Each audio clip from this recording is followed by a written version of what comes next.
Hello दोस्तों, आप सभी का एक बार फिर से स्वागत है मेरे इस वीडियो पे। और आप सभी का आधार कार्ड लिमिट क्रॉस हो गया, समझ में नहीं आ रहा, तो नया अपडेट आया है सीओ की तरफ से। जो यूटीआई के सीओ हैं, हेड ऑफिस, उनकी तरफ से कुछ अपडेट आया। चलिए हम वो सुनते हैं और आप भी अच्छे से सुन के और उसी प्रकार से आप काम करेंगे तो आपका आधार कार्ड बहुत जल्दी सही हो जाएगा। तो चलिए ये वीडियो आप लोग देख लीजिए और वीडियो अच्छा लगेगा तो लाइक और सब्सक्राइब कर देगा। इंस्टाग्राम की लिंक डिस्क्रिप्शन बॉक्स में है, वहाँ जाके फॉलो कर दो। कुछ समझ में नहीं आएगा तो कमेंट करके और मुझे मैसेज कर देना वहाँ इंस्टाग्राम पे, ठीक है। तो चलिए ये वीडियो हम देखते हैं और इसी प्रकार से आपका काम करेंगे तो आपका बहुत जल्दी आधार कार्ड लिमिट क्रॉस सही हो जाएगा। और तो चलिए आधार की बात करें और आधार की टीम से सीईओ आज हमारे साथ जुड़े हुए हैं, उनसे बात नहीं ना की जाए तो बात बनेगी नहीं। तो चलिए मैं रिक्वेस्ट करूंगा हमारे यूआईडीआई के सीईओ श्री सौरभ गर्ग जी से टू एड्रेस द ऑडियंस।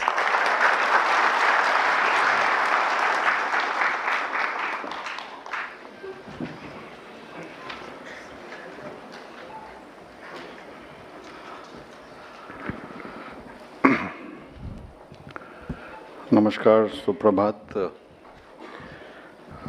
मेरे मित्र संजय राकेश जी, एमडी सीएससी गव, यूआईडीआई से शैलेंद्र सिंह, संजय सोहनी और मेरे अन्य सहकर्मी जो आपके साथ नेक्स्ट 2-3 घंटे में आपके साथ बात करेंगे, आपके प्रश्नों का उत्तर देंगे, आपकी समस्या समझेंगे, आपको हमारी सोच भी समझाएंगे। और मुझे मालूम पड़ा कि विभिन्न राज्यों से, विभिन्न प्रांतों से सब आप लोग आए हुए हैं। आप सबका वेलकम मैं करता हूं कि ये मैं पूछ ही रहा था संजय राकेश से कि इस तरह की कभी हमने वर्कशॉप की है कि केवल आधार के मुद्दों पर डिस्कशन, चर्चा करना सब ऑपरेटर्स के साथ, आपके फील्ड के सहकर्मियों के साथ, और उन्होंने बोला कि शायद से पहली बार हो रही है इस तरह की वर्कशॉप।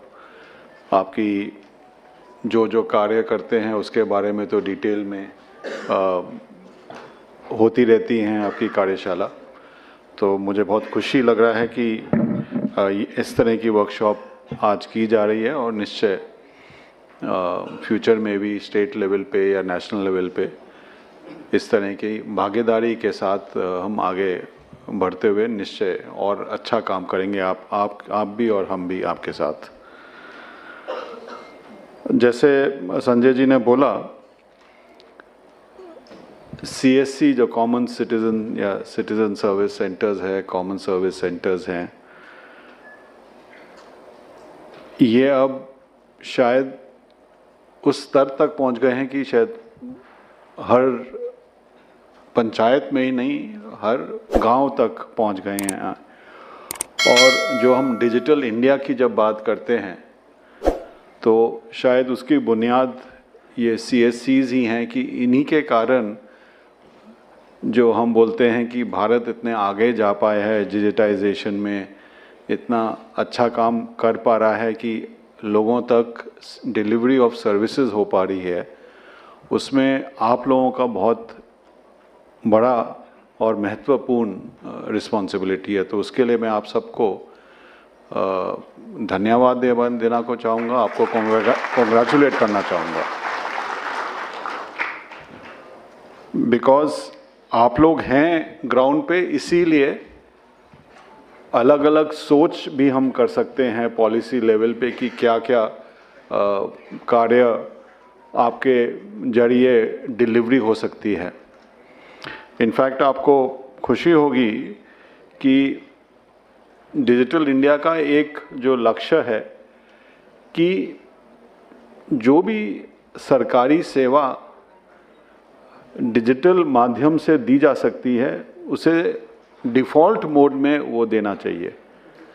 एक्सेप्शन होना चाहिए कि किसी भारत के नागरिक को किसी सरकारी ऑफिस में आना पड़े या कहीं दूर जाना पड़े वो सर्विस को लेने के लिए, अगर वो डिजिटल माध्यम से खुद के कंप्यूटर पे, खुद के मोबाइल फ़ोन पे, कॉमन सर्विस सेंटर पे जाके वो सर्विस ले सकता है तो उसे वो मिलनी चाहिए।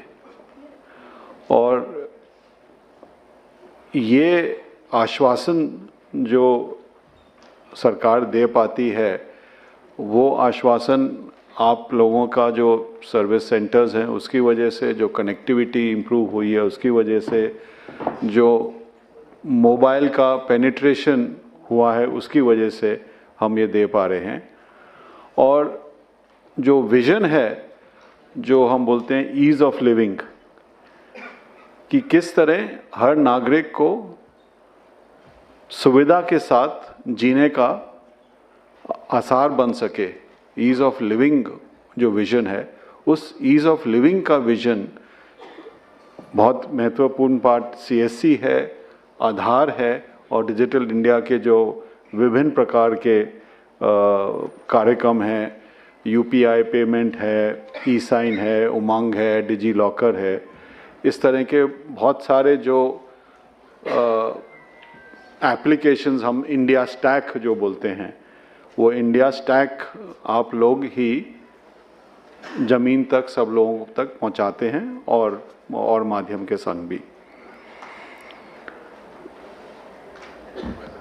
अगर हम आधार की बात करें, पिछले 10 सालों में हम अब उस स्तर पे पहुंच गए हैं कि जो भी भारत में नागरिक है उसके साथ हम दावा करके बोल सकते हैं कि अगर वो 18 साल से ज़्यादा उम्र का है, अडल्ट है, तो उसके बाद निश्चय आधार है।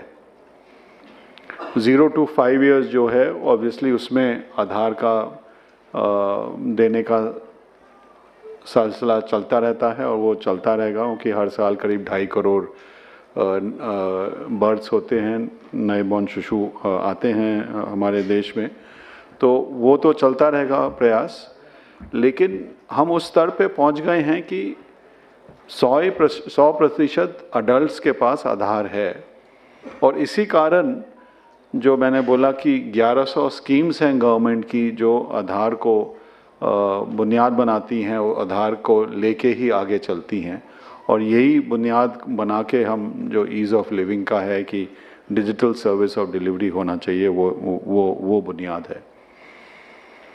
आगामी दिन में अब फिर क्या फोकस रहेगा हमारा आधार का? एक तो है ही एनरोलमेंट, तो अब 2.5-3 करोड़ हर साल होगा, जितना बर्थ्स हैं प्राय उतना एनरोलमेंट हो गए। तो नए एनरोलमेंट तो ऑटोमेटिकली, हम एक समीक्षा भी कर रहे थे हमारे लोग, तो वो बता रहे थे कि एवरेज अगर हम देखें तो एक ज़िले में प्रतिदिन 10 या 15 नए एनरोलमेंट से ज़्यादा नहीं होते हैं पूरे ज़िले में, एवरेज की बात कर रहा हूँ। तो ऑब्वियसली नए एनरोलमेंट लिमिटेड हैं और उसके हिसाब से हम अपना जो फील्ड का जो नेटवर्क है उसी हिसाब से हम भी उसको चिंता कर रहे हैं कि कैसे रैशनलाइज कर पाएँ। लोगों का फोकस अब है अपडेट्स पर, अपडेट एड्रेस का अपडेट है, मोबाइल का अपडेट है, कभी कभी थोड़ा बहुत नाम में चेंज होता है, बट मेजर अपडेट्स होते हैं तो एड्रेस और मोबाइल के ही अपडेट होते हैं। मोबाइल का अपडेट थोड़ा ज़्यादा सेंसिटिव है बिकॉज़ उस पर आप OTP से फिर ऑथेंटिकेशन भी कर सकते हैं। तो अगर कोई गलत मोबाइल उस पर गलती से हो गया तो उसका इम्प्लिकेशंस ज़्यादा हैं। एड्रेस अपडेट के भी इम्प्लिकेशंस हैं, बट तब भी एड्रेस अपडेट में चेंजेस करना अगर कोई डॉक्यूमेंट है तो उसके हिसाब से किया जा सकता है। मोबाइल अपडेट तो केवल बायोमेट्रिक के साथ हुआ जाता है, तो उसका भी हम आरक्षण कर रहे हैं, चिंता कर रहे हैं, कैसे स्टडी कर रहे हैं, एनालिसिस कर रहे हैं कि क्या क्या इम्प्रूवमेंट्स कर रहे हैं, और वो शायद आपको आज डिस्कशन भी होगा। लेकिन जैसे संजय ने बोला कि अगर आधार के इंफॉर्मेशन में कोई भूल हो जाती है तो उस नागरिक के लिए, उसके लिए बहुत इम्प्लीकेशंस काफ़ी ज़्यादा हैं और इसीलिए हमें कभी कभी सख्ती करनी पड़ती है कि कोई अगर गलत काम हुआ या कभी कभी गलती से भी हो जाता है, कभी कभी गलती ना होके भी ही किया जाता है।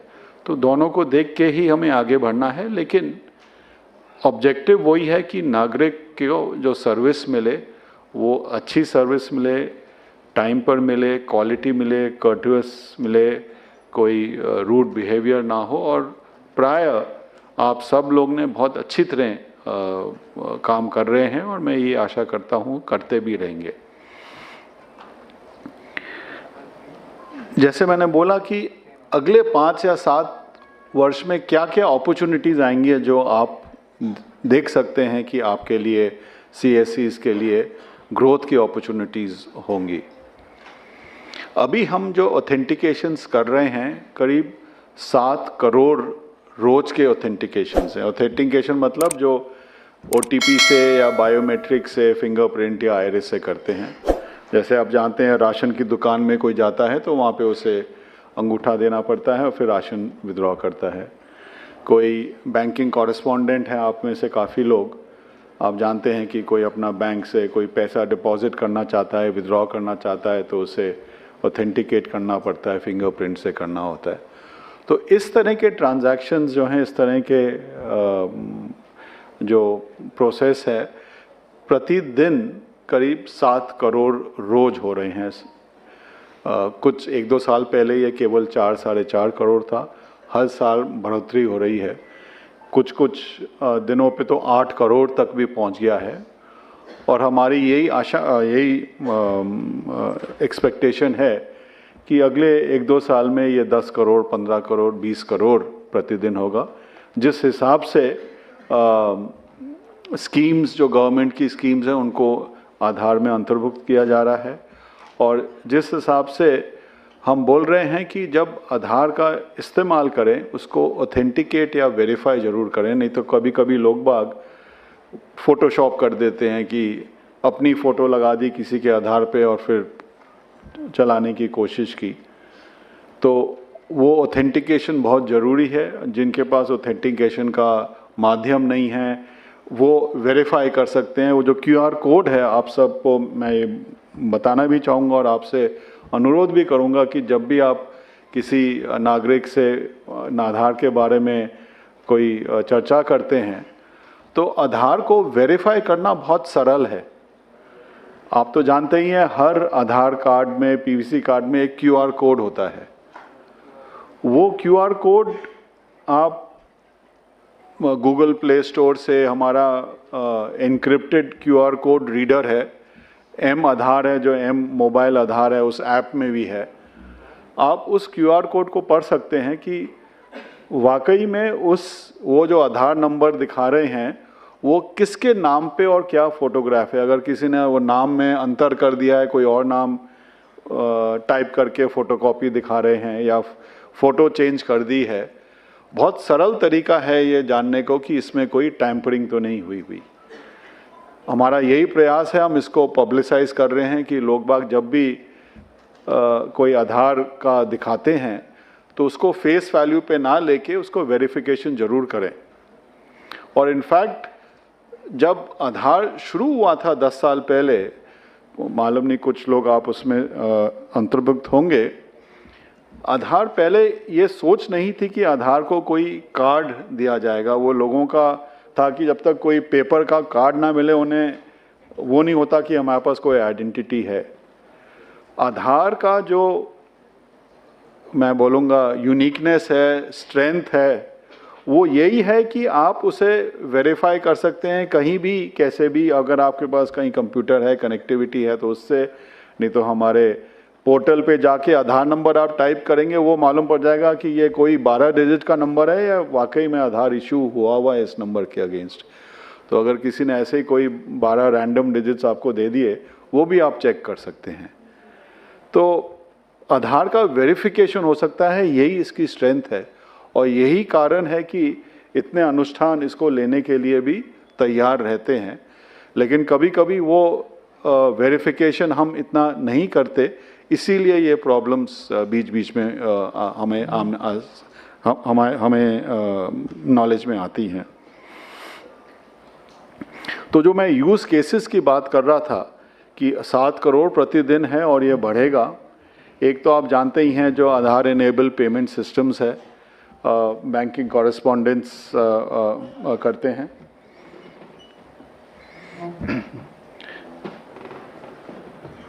अमित अग्रवाल जी का वेलकम, एडिशनल सेक्रेटरी।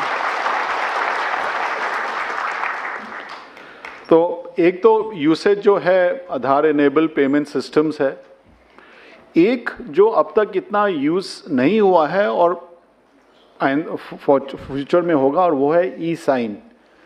कि आप जैसे कोई भी डॉक्यूमेंट है उसको डिजिटली आप कोई भी साइन कर सकता है कि मैंने साइन किया है कि नहीं, वो प्रमाणित भी हो सकता है कि वाकई में साइन किया है ये। तो वेदर वो लैंड रिकॉर्ड का डॉक्यूमेंट हो, कोई सेल डीड हो, कोई और तरह का अग्रीमेंट हो, उसमें डिजिटली साइन हो सकता है। और इसका जो इस्तेमाल है वो भी आगामी दिन में बढ़ेगा। और जो मैं जो बोल रहा था कि एनरोलमेंट एंड अपडेट एक स्टेबलाइजेशन पे आ गया है, वो उस स्टेबिलिटी पे रहेगा। और जो अपॉर्चुनिटीज़ है आप जैसे CSCs के लिए, वो है कि आधार का किस तरह जो डिफरेंट यूजेस हैं वो कैसे बढ़ेंगे। मैंने एक बोला जो 1100 स्कीम्स हैं, डिजिटल इंडिया का जो विज़न है कि डिलीवरी ऑफ सर्विसेज डिजिटल माध्यम से हो, उसमें बढ़ेगा।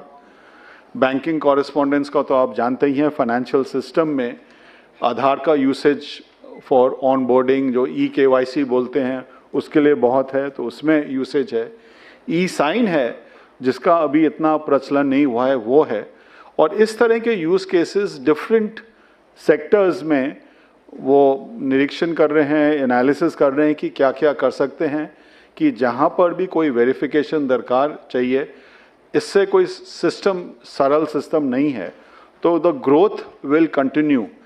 कभी कभी कुछ लोगों को लगता है कि कुछ सर्विसेज उनसे बंद की जा रही हैं तो उनका ग्रोथ नहीं रहेगा।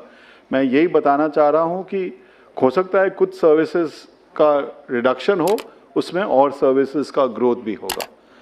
तो मैं यही फिर से आप सबको धन्यवाद देना चाहूँगा कि आप में से जो यहाँ पे आए हैं, आप लोग काफ़ी उनमें से चुने हुए हैं, जो गुड ऑपरेटर्स हैं वो आए हैं from various parts of the country. और आज जो पूरे दिन की वर्कशॉप है, आप निश्चय जो भी आपके मन में कोई डाउट्स हैं, आशंका है, या आपके सजेशंस भी हैं कि क्या हम कर सकते हैं, तो आप आधार एनरोलमेंट में इन्वॉल्व हैं, अपडेट में इन्वॉल्व हैं, बैंकिंग कॉरेस्पॉन्डेंस हैं, यूसेज में इन्वॉल्व हैं, आपके अगर कोई सुझाव हैं वो निश्चय दीजिएगा। उसी से सिस्टम हमारा अब तक 10 साल से इम्प्रूव करता रह रहा है। और हमारी यही आशा है कि हाउ आधार कैन बी, जो आपने बोला Aadhaar should be the foundation, Aadhaar is the आधारशिला for the ease of living of residents, यही हमारा विज़न है। और इस विज़न में हम भागीदारी के साथ आप जैसे संस्था CSCs हैं और बैंक्स हैं, औरों के साथ स्टेट रजिस्ट्रार्स हैं, स्टेट गवर्नमेंट्स हैं, उनके साथ काम करते आ रहे हैं और यही आशा है कि करते रहेंगे। बहुत बहुत धन्यवाद आप सबका यहाँ आने के लिए।